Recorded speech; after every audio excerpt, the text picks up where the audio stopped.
Selamat siang semuanya. Assalamualaikum warahmatullahi wabarakatuh. Pada kesempatan kali ini, saya perwakilan dari kelompok 3 akan mempresentasikan materi tentang teknologi kalkulating. Nah, sebelum saya masuk ke materi, pertama-tama saya akan memperkenalkan anggota atau kelompok saya. Kelompok 3 terdiri dari 4 anggota. Yang pertama, saya sendiri, Dwi Listianingsih. Yang kedua, Bagus Hidayatullah. Yang ketiga, Rifki Ramadan Laindo. Dan yang terakhir adalah Suci Rahmadayanti. Langsung saja kita akan masuk ke materi tentang teknologi kalkulating. Teknologi kalkulating diwujudkan dalam salah satu mesin yang biasa disebut dengan mesin hitung atau kalkulator, yaitu alat untuk menghitung dari perhitungan sederhana seperti penjumlahan, pengurangan, perkalian, dan pembagian, sampai kepada kalkulator sains yang dapat menghitung rumus matematika tertentu. Pada perkembangannya sekarang ini, kalkulator sering dimasukkan sebagai fungsi tambahan daripada komputer, handphone, bahkan sampai dengan jam tangan. Rata-rata kalkulator memiliki 12 hingga 16 digit, tetapi mesin hitung ilmiah sanggup menghitung hingga angka 1 Google menggunakan rumus tertentu.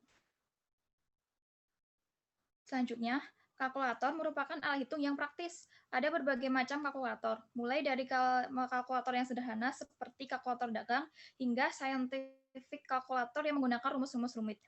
Di zaman dulu, sebelum ada kalkulator, orang menggunakan alat bantu hitung yang bernama abakus. Abakus muncul sekitar 5.000 tahun yang lalu. Abakus menggunakan biji-bijian geser yang diletakkan di sebuah rak untuk membantu berhitung. Saat ini, abakus masih digunakan di berbagai daerah di Asia. Yang selanjutnya adalah sejarah teknologi kalkulating atau mesin hitung. Sejarah teknologi kalkulating atau mesin hitung yang pertama adalah pada tahun 1642, Blaise Pascal menemukan alat hitung baru bernama kalkulator roda numerik atau numerical wheel calculator. Alat ini menggunakan 8 roda putar bergerigi untuk menjumlahkan angka hingga 8 digit. Sayangnya, alat ini hanya dapat digunakan untuk penjumlahan saja. Selanjutnya, seorang matematikawan dan filsuf Jerman bernama Gottfried Wilhelm von Leibniz mengembangkan kalkulator yang ditemukan oleh Pascal. Kalkulator ini mampu mengoperasikan perkalian, lalu kalkulator ini kemudian berkembang menjadi kalkulator mekanik yang dapat melakukan 4 fungsi aritmatik dasar, yaitu penjumlahan, perkalian, pengurangan, dan pembagian. Charles Xavier Thomas de Colmar lah penemu alat ini pada masa Perang Dunia I. Selanjutnya, pada tahun 1931, Van Farbas menemukan sebuah kalkulator yang dapat mengoperasikan persamaan diferensial. Alat tersebut masih sangat besar dan berat karena memiliki banyak gerigi dan poros. Di tahun 1903, John V. Atanasov dan Chilford Berry mengaplikasikan aljabar Boolean pada sirkuit elektrik. Mereka membuat komputer elektrik pertama pada tahun 1940. Selanjutnya, pada tahun 1963, perusahaan asal Inggris, Bell Punch dan Samlock Comptometer mengenalkan kalkulator bertenaga listrik. Setahun kemudian, perusahaan asal Jepang menyempurnakan alat hitung tersebut dengan menambahkan komponen baru bernama transistor. Dengan adanya transistor, selain ukurannya dapat dibuat lebih kecil, kalkulator ini juga memiliki komputasi yang lebih baik dari produk pendahulunya.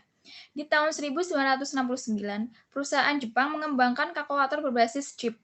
Setahun kemudian, produk ini dikembangkan agar dapat beroperasi menggunakan baterai yang dapat diisi ulang. Kalkulator ini semakin kecil ukurannya sejak ditemukannya teknologi liquid crystal display atau LCD. Pada tahun 1976, kalkulator dengan LCD dan baterai mini mulai diproduksi dan dipasarkan.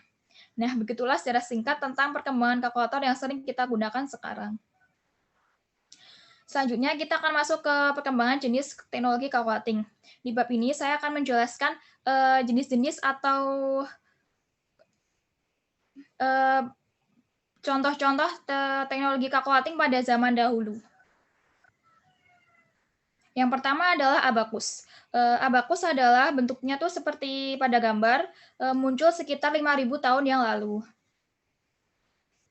Yang kedua adalah napir bones. Napir bones adalah terbuat dari tulang-tulang napir. Pembuatnya pun bernama napir. Untuk gambar tulang-tulang napir seperti pada gambar pada layar. Selanjutnya adalah mistar geser. Mistar geser bentuknya seperti itu, sepertinya masih terbuat dari kayu. dengan ukuran angka yang masih kecil. Selanjutnya, kalkulator roda numerik. Pada gambar tersebut dapat dilihat bahwa kalkulator roda numerik memiliki beberapa roda yang terpasang pada sisi-sisi kanan atau kiri kalkulator tersebut. Selanjutnya adalah kalkulator roda mekanik 2. Nah, pada gambar roda mekanik 2, bentuknya lebih besar daripada roda numerik 1 yang tadi. Selanjutnya, kalkulator mekanik atau aritometer. Gambar pada kalkulator mekanik atau aritometer lebih menyerupai seperti hampir kayak memiliki sama seperti modelan abakus, yaitu ada kayak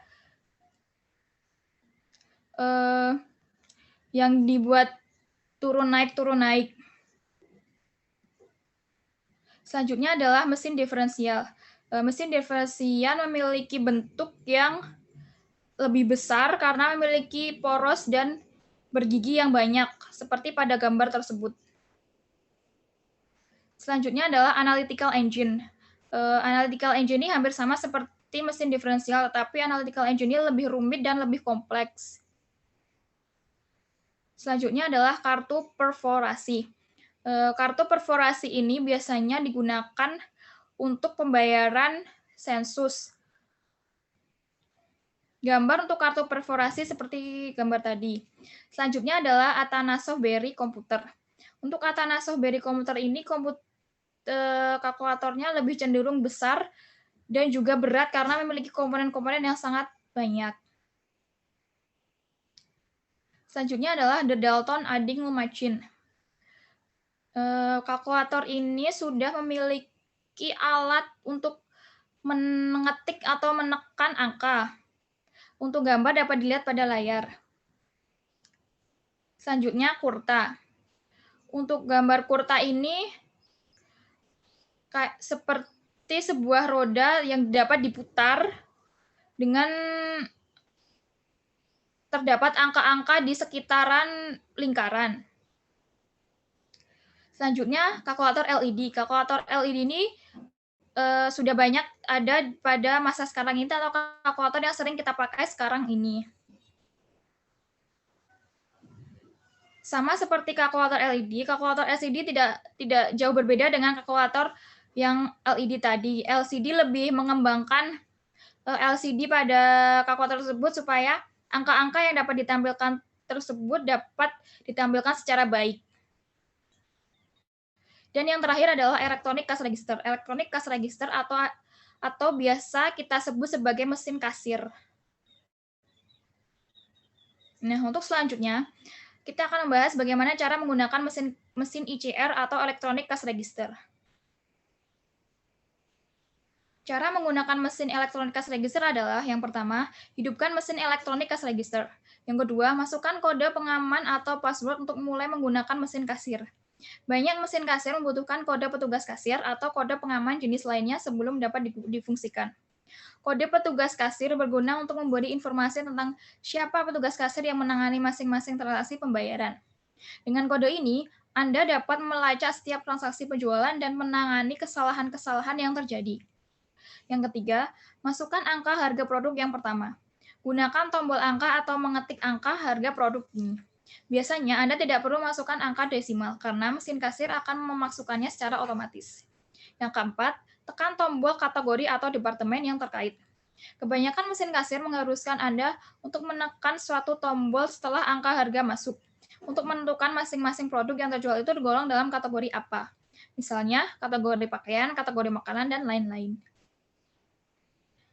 Yang kelima, tambahkan diskon jika perlu pada harga jual yang tertera. Jika suatu produk sedang didiskon, Anda mungkin perlu memasukkan angka presentasi diskonnya. Ketikkan harga produk, tekan tombol kategori atau departemen. Ketik angka presentasi diskon, misalnya, ketik 15 untuk memasukkan diskon 15%. Kemudian, tekan tombol persen. Tombol ini biasanya terletak di kumpulan tombol-tombol di sebelah kiri tombol angka. Yang keenam, ketikkan harga produk yang lainnya. Gunakan tombol angka untuk memasukkan harga masing-masing produk yang belum tercatat.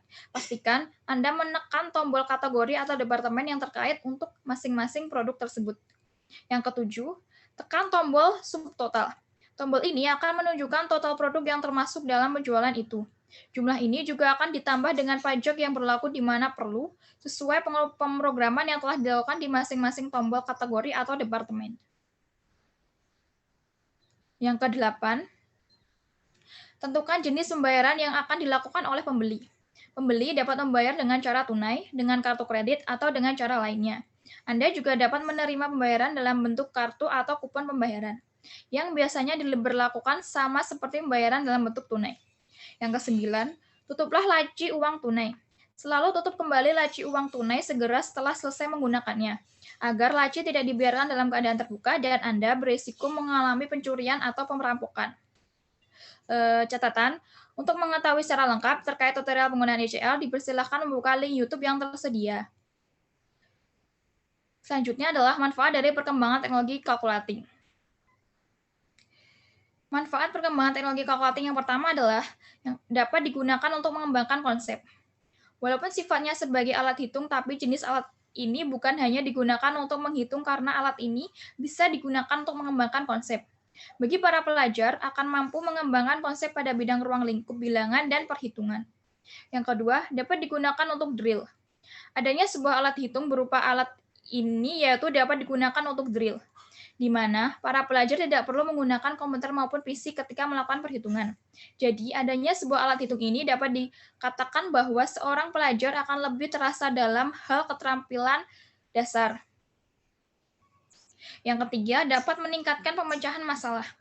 Ketika seorang pelajar dihadapkan pada soal perhitungan, pastinya mereka akan lebih berkonsentrasi dalam memecahkan masalah pada angka tersebut. Angka yang diberikan pada setiap soal merupakan bilangan nyata dengan angka realistis. Bilangan tersebut bisa dibilang lebih tinggi dari pikiran yang mereka bayangkan. Tapi adanya sebuah alat hitung inilah maka bilangan dapat terpecahkan. Jadi, penggunaan alat hitung sangat berguna dalam meningkatkan pemecahan masalah, baik bilangan sederhana maupun bilangan yang rumit. Selanjutnya adalah dampak negatif dari perkembangan teknologi calculating. Dampak negatif dari perkembangan teknologi calculating, di sini saya mengambil 5 contoh atau 5 dampak. Dampak yang pertama adalah membuat manusia malas berhitung secara manual. Yang kedua, menurunkan kemampuan otak untuk menghitung secara manual. Yang ketiga, jika terjadi kesalahan bisa fatal. Yang keempat, mesin penghitung terkadang suka error. Dan yang kelima adalah boros penggunaan baterai. Nah, demikian presentasi tentang teknologi calculating yang kelompok 3 sampaikan. Semoga materi yang kami sampaikan tadi bermanfaat bagi kita semua.